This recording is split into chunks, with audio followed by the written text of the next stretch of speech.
काय स्पीड लागलाय बे, खतरनाक स्पीड. दोन गाड्यांच्यात काटाकी लढत झाली. मित्रांनो, आज एक भव्य दिवस ओपनच मैदान पार पडतंय सुपे खुर्द या ठिकाणी.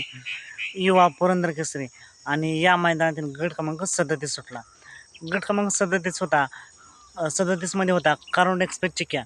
आणि या चिक्यासोबत कोण पाहिला हे काय समजू शकलं नाही. तुम्हाला पायऱ्याचं नाव असेल तर माहिती असेल तर नक्कीच कमेंट करून सांगू शकता. पण मित्रांनो, या गट क्रमांक 37 मध्ये एकूण 4 गाड्या सुटल्या. त्यातील एक गाडी सुट्टीला बाद झाली, त्यानंतर दुसरी अजून एक गाडी बाद झाली आणि शेजार 2 गाड्या पळत होत्या.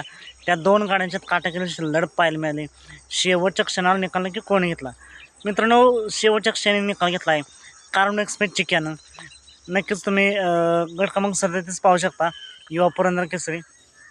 नक्की निकाल कोणी घेतला आहे कमेंट करून सांगू शकता. पण नक्कीच निकाल घेतला आहे कारुंड एक्सप्रेस चिक्यानं. असेच निकाल पाहण्यासाठी आत्ताच आपल्या चॅनलला सबस्क्राईब करा, लाईक करा आणि शेअर करा. चला तर मग भेटूया पुन्हा एकदा नवीन अपडेट्स भन्नाट अशा नवीन व्हिडिओमध्ये.